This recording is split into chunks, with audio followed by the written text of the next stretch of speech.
I have been researching the same type of problems that everybody else has for the last 10 or 20 years, or in my own case about 25. And before we get too much into it, I just have one photo to show. And this is the front page of the Edmonton Journal business section from 25 years ago, when I beat the Eaton's company in a small claims action that was going to cost them $720 million. And this was in April of 1990. And it set me on a path of observation of the system in this country that will just blow your mind what's going on out there in the real world. And when I got involved in this, with a number of people. One was Larry Whaley from Nanaimo, and was known as the borrower's advocate, and I educated him with my expertise and what I did. And I've spent the last 25 years examining the system and analyzing it and reading pathologically. I've read about 1,000 books and maybe 1,000 law court decisions on the broadly defined concept of English law, or with respect to creditor law, spanning a period of roughly 400 years. And I've identified what I call 7 dragons, 7 absolute, no question things that are fundamentally evil, what's called mala in se, evil in and of themselves, and that need to be stopped before we can really have any serious discussion about doing anything, because these things are so flagrant that they'll just blow your mind. And so I'll start with the most mild one, and I'll just give you a brief synopsis of each of the 7 dragons and why they need to be slain and how and what we can do to make it work. I'll put my glasses on so I can see people. Okay, the first is just what I call the phantom loan technique, or the falsification of account techniques. Okay, I spent about a 3-year period, 1995 through 1998, examining operating accounts at small businesses across Canada, and the chartered banks and the financial institutions generally are simply systematically looting them. They will falsify your account record. The one I use as an example is a home hardware franchise near Kenora, Ontario, where, okay, he's got a $92,000 payment due. They do an automatic debit. They say, no, we dishonor it. They charge him, this is back in the 80s, $16 as an NSF charge, but they increase the balance even though they didn't do the automatic debit. It was a royalty payment back to the franchise head office. So, and it really wasn't his fault, but regardless, they left it there for 4 days, this $92,000 debit that converted a $10,000 credit balance to an $84,000 overdraft balance, and then they charged him $200 interest for that 4 days on the $84,000 difference at the end of the month.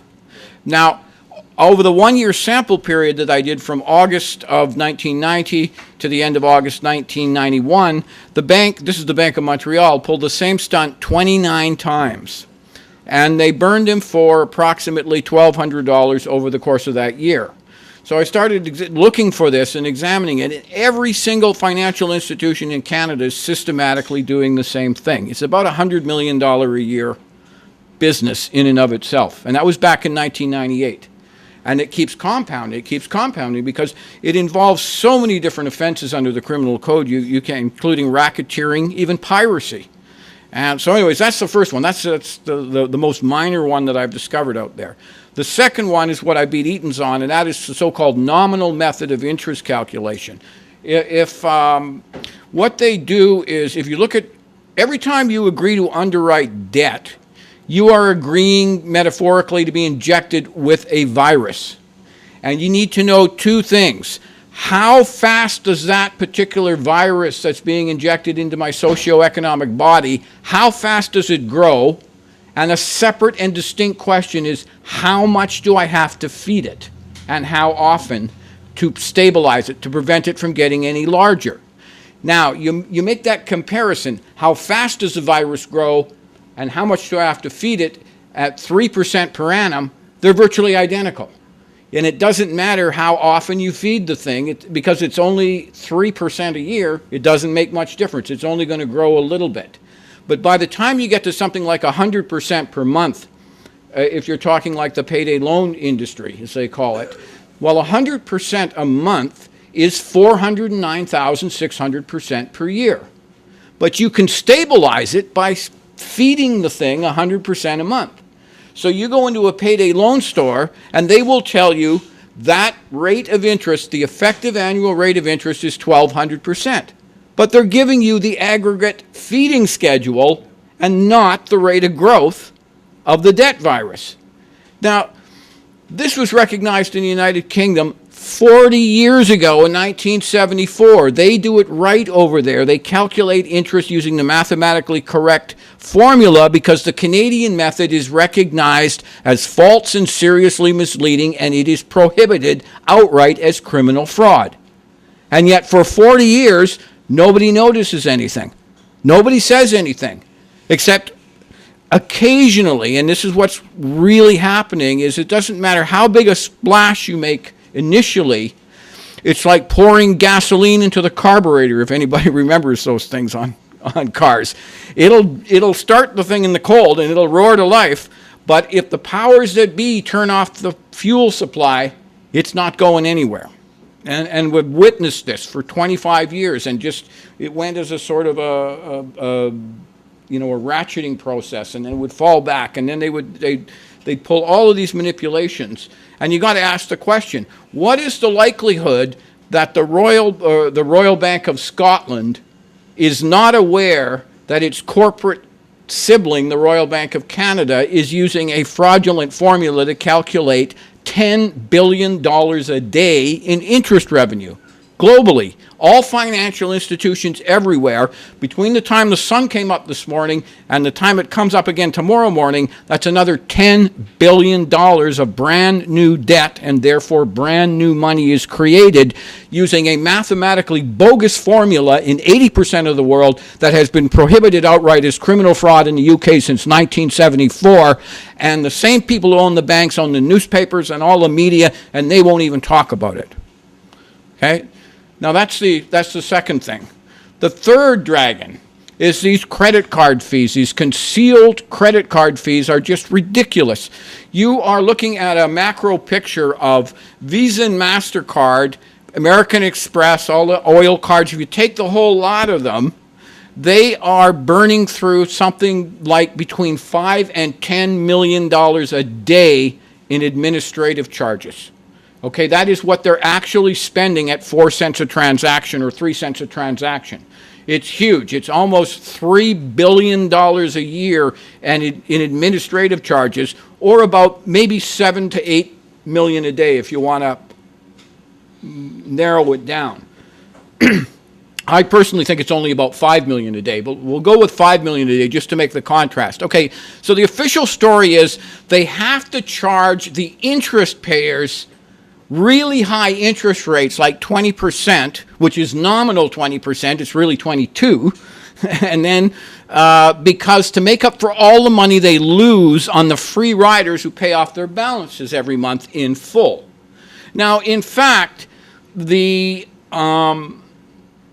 merchant, in order to take Visa, MasterCard, or any of these credit cards, they have to agree to give a price discount to the card user.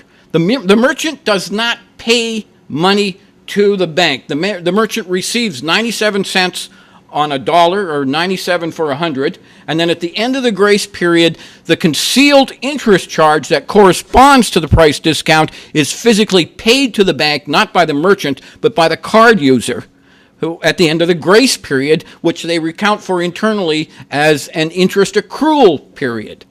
And all of the banks have to acknowledge that this is interest revenue, and it's the only entity in the entire global society that doesn't recognize these things as interest charges are the card holders or the card users, who are told that there is no such concealed credit charge and that you should just keep ramming those purchases through your credit card account in order to take advantage of the banks and their free loan system. That's how stupid they think we are. And this is now over 25 years, since 1980. This has come up before Parliament 1, 2, 3, 4, 5 times, roughly once every 8 years. I was invited to give evidence at the 1992 one, which is when I discovered these merchant concealed credit charges. See, the reality of the banking business is, or the credit business, is that if the cardholder does not pay, then the bank never receives the merchant fee.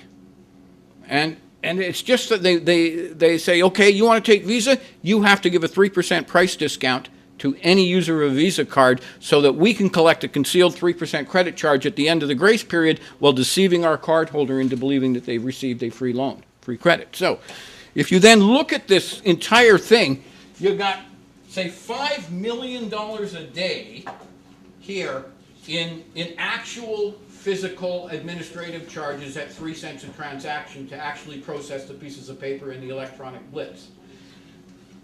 So for $5 million a day, they are charging on the outstanding balances $250 million a day in interest on the outstanding balances in daily interest on those accounts. It comes in at $250 million a day, and they're forced to do that to compensate for $5 million a day in actual expenses. And then they've got a second side, they're working the other side of the street, but it's actually charging the cardholder twice on the same money, and that's $500 million a day. Say, it's absolutely ridiculous. It's almost $200 billion a year is being systematically skimmed off the top of the global economy by these, running these purchases through the so-called free loan system. It's just absolutely ridiculous. So they're in every way, and no matter what you look at it, they're constantly sucking liquidity out of the economy. The economy is like a there's hyperinflation going on in the financial economy, and it needs to be balanced by a hyper vacuum effect in the real economy, which constantly sucks liquidity out of the economy at just well, $10 billion a day in interest, new interest charges that accrue every single day. You've got, every time you can put that thing through, they got, in Canada, the chartered banks are skimming over $1 million a day in GST revenue because they charge the merchant discount on the federal and provincial tax revenue that is run through the system.